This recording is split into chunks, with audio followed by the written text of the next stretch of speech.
Un pays enclavé a récemment fait reculer un prix que beaucoup considéraient comme intouchable.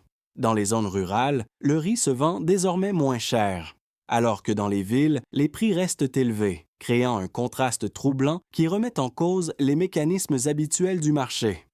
Que révèle réellement cette divergence pour les populations concernées? Et pourquoi Ibrahim Traoré se retrouve-t-il associé à une transformation qui dépasse largement la question du riz? Car derrière cette évolution discrète se joue un changement plus profond, capable de redéfinir la sécurité alimentaire et l'équilibre économique.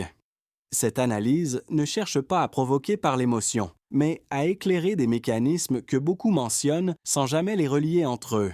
Elle permet de comprendre ce qui relève du signal conjoncturel et ce qui annonce, plus discrètement, un changement de trajectoire. Rien ici n'est anecdotique. Ignorer cette séquence comporte un risque précis, interpréter les faits de manière fragmentée.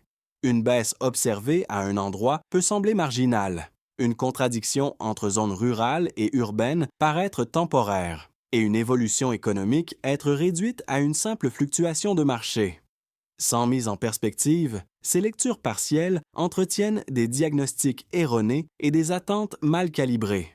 Rester attentif jusqu'au bout offre autre chose, une compréhension plus fine des équilibres en place, de ceux qui commencent à se déplacer, et des raisons pour lesquelles certaines décisions actuelles produiront des effets durables, bien au-delà de leur apparence immédiate. La baisse du prix du riz n'est pas une rumeur isolée, ni une anomalie locale. Elle constitue le premier signal visible d'un mouvement plus large qui traverse silencieusement l'économie burkinabé. Un chiffre suffit à en mesurer la portée. En septembre 2025, l'inflation officielle bascule en territoire négatif, autour de moins 4%.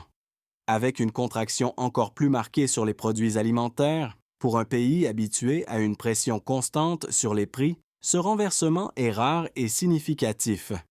Le point de départ ne se situe pas dans les bureaux, ni dans les communiqués, mais dans les zones de production, dans plusieurs régions agricoles.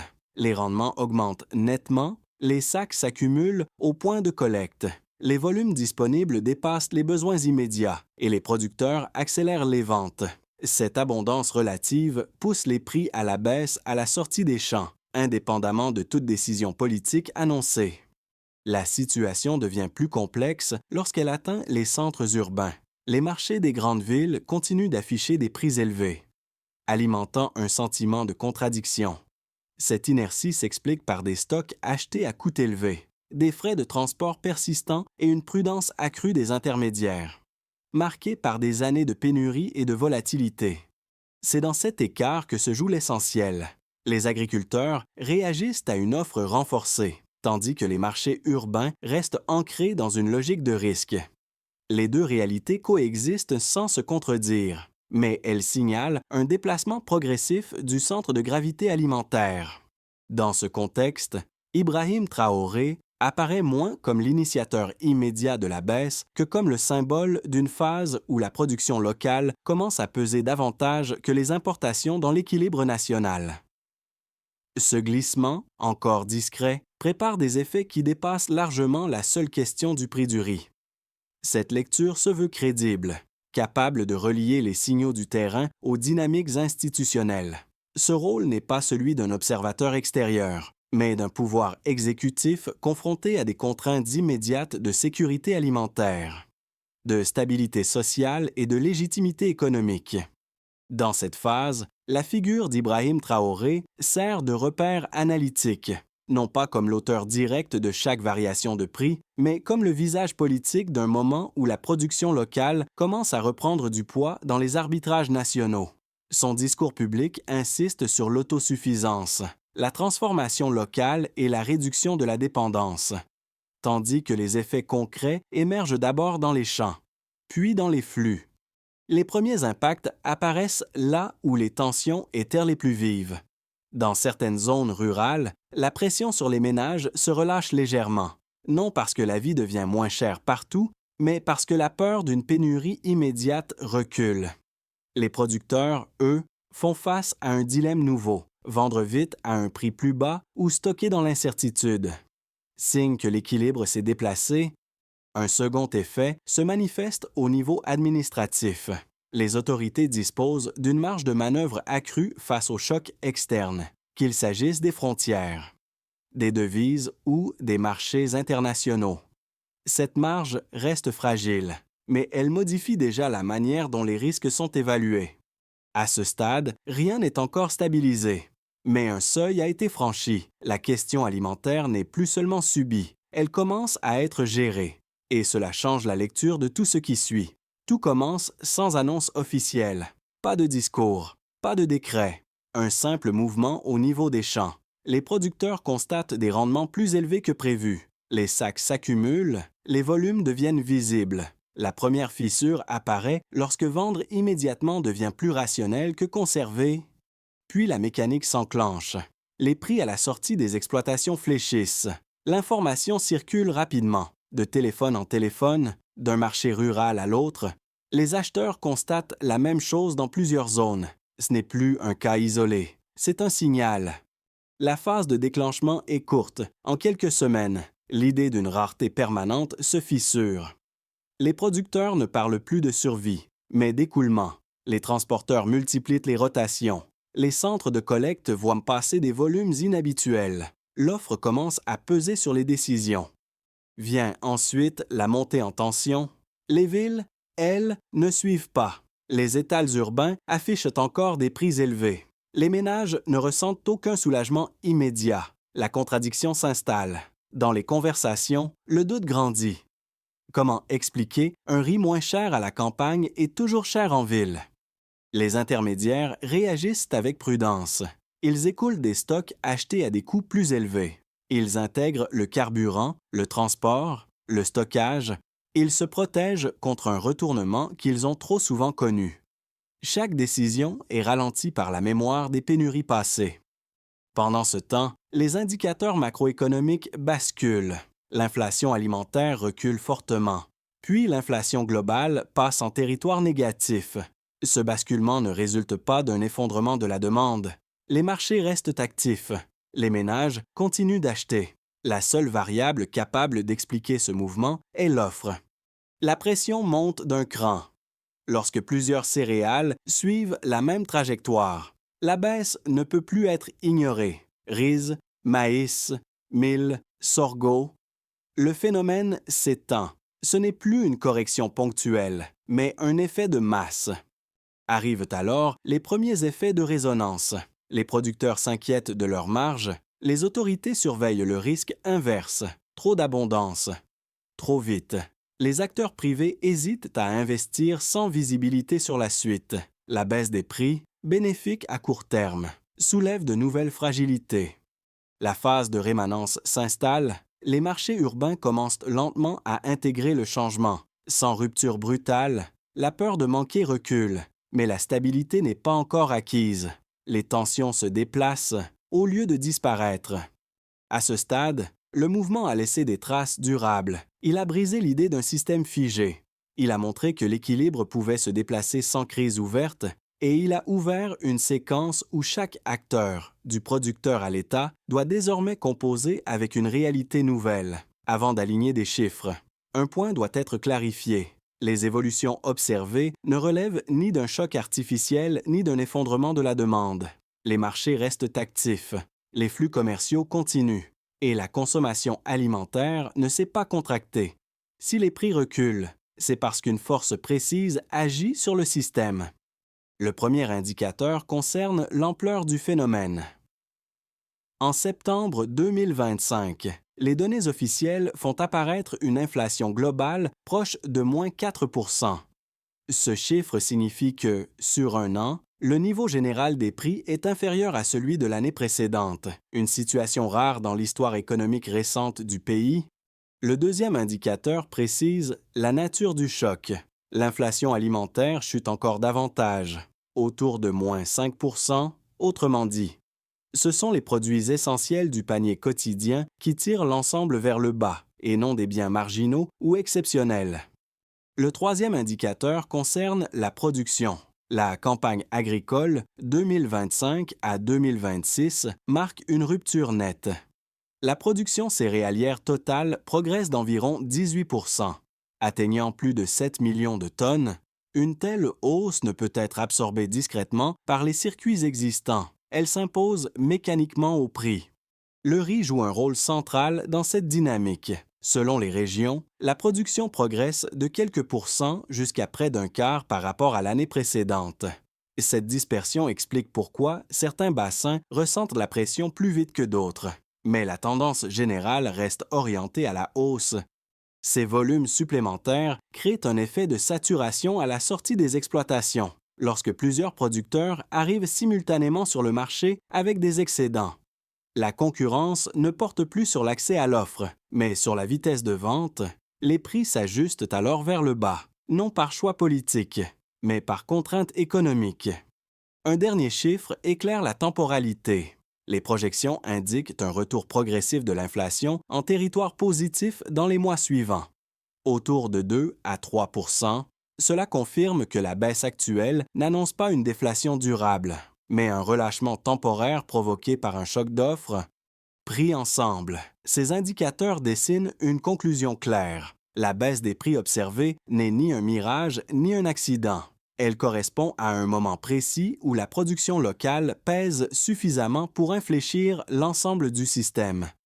Sans pour autant en effacer toutes les tensions structurelles, il serait réducteur de considérer cette évolution sans reconnaître l'existence de lectures opposées, parfois solidement argumentées. Certains observateurs estiment que la baisse des prix observée ne constitue en rien un tournant, mais seulement une fluctuation saisonnière amplifiée par de bonnes conditions climatiques. Selon ce premier point de vue, les marchés agricoles burkinabés ont déjà connu des récoltes favorables sans que cela ne modifie durablement les structures de prix. L'argument repose sur l'idée que l'absence de capacité de stockage, les coûts logistiques et la fragmentation des circuits empêchent toute transformation profonde. Dans cette lecture, la situation actuelle ne ferait que répéter un cycle déjà observé, promis à se refermer dès que les pressions extérieures réapparaîtront. Un second argument, plus macroéconomique, insiste sur le caractère transitoire de la déflation. Les projections annoncent un retour rapide de l'inflation en territoire positif, ce qui suggérerait que l'épisode actuel ne serait qu'une parenthèse statistique, sans signification stratégique. Les partisans de cette analyse rappellent que les prix de l'énergie, du transport et des importations restent structurellement élevés. Ces arguments méritent d'être pris au sérieux. Ils rappellent des contraintes réelles et des précédents historiques qui ne peuvent être ignorés. Cependant, ils présentent une limite commune. Ils évaluent le phénomène à partir de ses résultats passés, sans intégrer pleinement le changement d'échelle observé. La différence réside moins dans la baisse des prix elle-même que dans la masse produite et sa diffusion simultanée, lorsque plusieurs filières céréalières évoluent dans le même sens. La correction ne relève plus d'un simple ajustement saisonnier.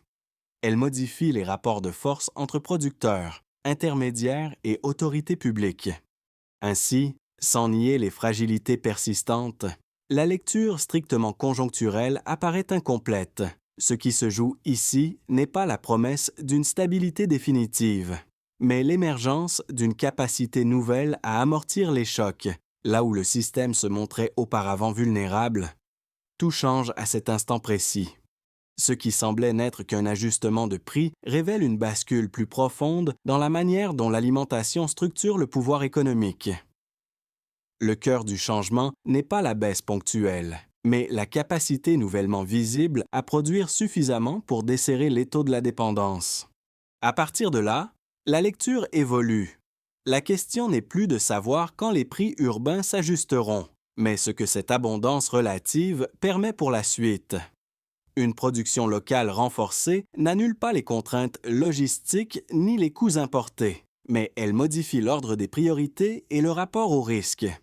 C'est ici que la figure d'Ibrahim Traoré prend une autre dimension, non comme déclencheur immédiat, mais comme point de convergence politique d'un mouvement où l'offre interne commence à compter davantage que les arbitrages extérieurs. Cette inflexion n'efface pas les tensions, elle les déplace. Dès lors, la dynamique change de niveau. L'enjeu n'est plus seulement le soulagement des ménages à court terme, mais la possibilité de stabiliser le système face aux chocs futurs. Ce qui apparaît maintenant n'est pas un résultat final, mais l'ouverture d'une seconde phase, plus stratégique, à partir du point de bascule. Les conséquences cessent d'être abstraites. Elles se traduisent par des effets concrets, différents selon les acteurs, mais liés par une même réalité. L'équilibre alimentaire commence à peser sur l'ensemble du système. Pour l'État, la première conséquence est institutionnelle. La pression immédiate liée au risque de pénurie recule, ce qui modifie la hiérarchie des urgences. Les autorités disposent d'un temps politique légèrement élargi pour arbitrer entre importation, stockage et distribution. Cette marge reste limitée, mais elle change la posture. Il ne s'agit plus seulement de réagir, mais d'anticiper. Dans un contexte régional instable, cette capacité d'amortissement devient un levier de crédibilité et de stabilité. Du côté des entreprises et des intermédiaires, l'effet est plus ambivalent. Les acteurs de la chaîne logistique doivent composer avec une offre plus abondante tout en écoulant des stocks acquis à des coûts élevés. Les marges se resserrent. Les décisions d'investissement sont différées et la prudence domine. Cette phase de transition crée des tensions, mais elle révèle aussi une redistribution progressive du pouvoir de négociation, moins favorable aux situations de rareté artificielle. Pour les ménages, l'impact est d'abord psychologique avant d'être financier. Dans les villes, les prix restent élevés et le soulagement n'est pas immédiat. Pourtant, la peur d'une flambée soudaine recule. Cette différence est déterminante. La sécurité alimentaire ne se mesure pas uniquement au prix affiché, mais à la stabilité perçue. Dans les zones rurales, la situation est plus contrastée. Les producteurs vendent davantage, mais à un prix inférieur, ce qui oblige à repenser les stratégies de stockage et de revenus. À l'échelle régionale, le signal est observé avec attention. Un pays capable de renforcer son approvisionnement interne réduit sa vulnérabilité aux chocs extérieurs. Qu'ils soient climatiques, logistiques ou géopolitiques, cette évolution ne bouleverse pas immédiatement les équilibres, mais elle introduit une variable nouvelle dans un espace où la dépendance alimentaire reste forte. L'ensemble de ces effets dessine une conclusion nette. La baisse des prix n'est pas une fin en soi, elle agit comme un révélateur, mettant en lumière des déplacements de pouvoir, des ajustements de comportement et une capacité accrue à encaisser les chocs. À ce stade, aucun acteur n'est totalement gagnant ni perdant, mais tous sont contraints de s'adapter à une réalité qui n'est plus exactement celle d'hier. Le scénario le plus probable s'inscrit dans une trajectoire d'ajustement progressif. Les prix alimentaires cessent de reculer puis se stabilisent, tandis que l'inflation globale revient lentement en territoire positif. La production locale continue de jouer un rôle tampon. Sans transformer instantanément les marchés urbains, les autorités gèrent une phase intermédiaire faite de compromis, où la sécurité d'approvisionnement s'améliore sans effacer les contraintes logistiques et financières existantes. Un scénario plus favorable reste envisageable. Il repose sur une consolidation de la production, une meilleure organisation des flux et une capacité accrue à stocker et distribuer. Dans cette configuration, la stabilité de l'offre réduit la volatilité, limite les comportements spéculatifs et crée un environnement plus prévisible pour les ménages comme pour les acteurs économiques. L'effet ne serait pas une baisse durable des prix, mais une diminution des chocs brutaux qui fragilisent les plus vulnérables. À l'inverse, un scénario dégradé ne peut être exclu. Si l'abondance actuelle n'est pas accompagnée de mécanismes d'absorption, une pression excessive sur les prix à la production pourrait décourager les producteurs. Les marges se contracteraient, l'investissement ralentirait et l'équilibre obtenu se révélerait fragile. Dans ce cas, la dépendance aux importations pourrait réapparaître dès le premier choc externe, annulant une partie des gains récents. Ce qui distingue ces trajectoires n'est pas un événement unique, mais une série de décisions cumulées. La capacité à transformer une amélioration ponctuelle en avantage structurel dépend de la gestion du temps, des incitations et des priorités. Rien n'est automatique. Dans ce cadre, l'enjeu central n'est pas de prédire précisément l'issue, mais de reconnaître que la situation actuelle ouvre plusieurs chemins plausibles. Comprendre ces options permet de mesurer que le moment présent n'est ni anodin ni décisif à lui seul, mais qu'il conditionne la solidité des équilibres à venir. Après avoir parcouru les faits, les chiffres et les scénarios possibles, une question s'impose naturellement. Que signifie cette situation pour vous? En tant qu'observateur, citoyen ou acteur indirect de ces dynamiques économiques? Pour ceux qui suivent ces évolutions de près, l'enjeu est celui de l'anticipation. Comprendre les mécanismes à l'œuvre offre un avantage réel, mais il impose aussi de rester prudent. Les signaux actuels sont encourageants sans être définitifs. Suivre l'évolution des prix, des volumes et des décisions publiques devient essentiel pour ne pas confondre amélioration ponctuelle et changement durable.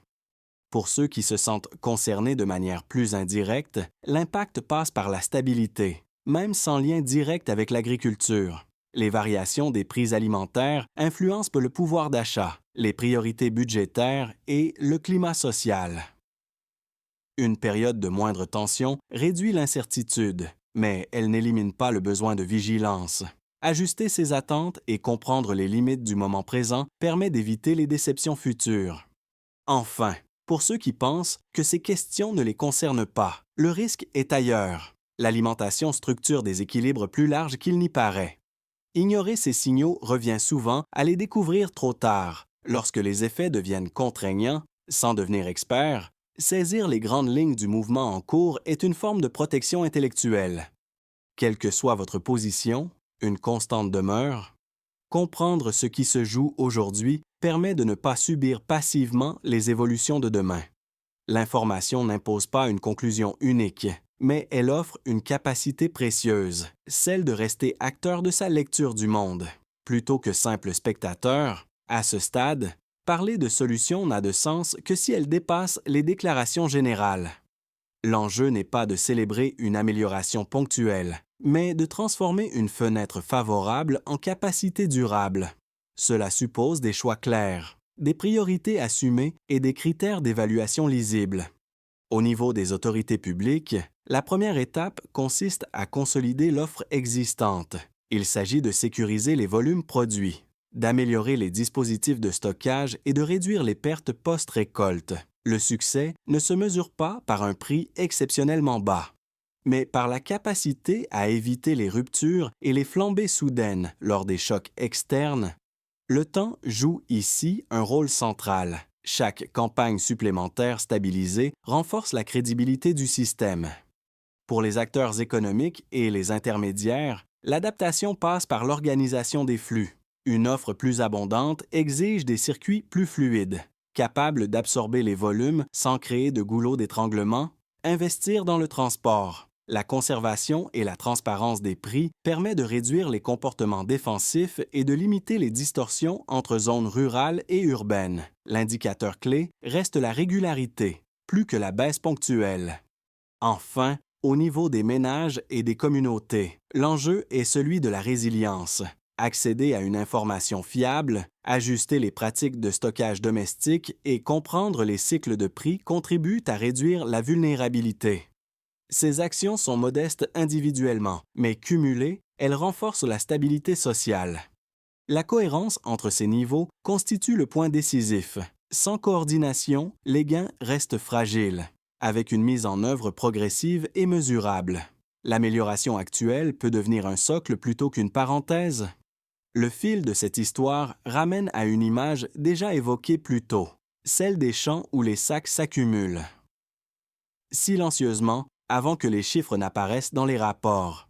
C'est là que le mouvement a pris forme, loin des discours, dans une réalité concrète qui précède toujours les interprétations. Depuis ce point de départ, le parcours a révélé une trajectoire complète, une baisse localisée, une contradiction apparente, des données qui confirment, puis des effets qui se diffusent lentement. Ce cheminement n'a rien d'extraordinaire en apparence, mais il dit beaucoup de la manière dont un système commence à se rééquilibrer. Dans ce contexte, la figure d'Ibrahim Traoré n'est ni celle d'un sauveur ni celle d'un simple spectateur. Elle incarne un moment où des choix politiques rencontrent des dynamiques réelles. Avec leurs limites et leurs potentialités, L'enjeu n'est pas la promesse d'un résultat immédiat, mais la capacité à reconnaître ce qui change avant que cela ne devienne évident pour tous. Ce récit dépasse le cadre d'un indicateur ou d'une récolte. Il parle de sécurité, de dignité et de marge retrouvée face à l'incertitude, lorsque la nourriture cesse d'être une urgence permanente. Même brièvement, l'horizon s'élargit. Et c'est là que se situe le véritable point de bascule. Après ce parcours, il est naturel que chaque lecteur en retienne une lecture différente. Certains y verront un signal encourageant, d'autres une transition fragile, d'autres encore une simple étape parmi d'autres.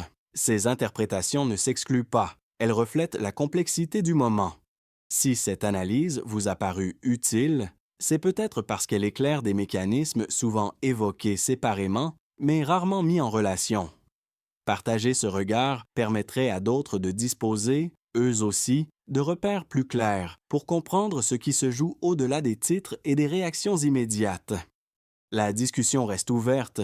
Selon vous, quel est l'enjeu le plus déterminant dans cette phase, la stabilité des prix, la sécurité d'approvisionnement ou la capacité à transformer une amélioration ponctuelle en avantage durable? Chaque réponse apporte un angle différent et enrichit la compréhension collective. Ce type d'échange n'impose aucune conclusion unique. Il crée simplement un espace où l'analyse, le doute et l'expérience peuvent coexister. Dans un contexte où l'information circule vite, prendre le temps de réfléchir ensemble devient déjà une forme d'action.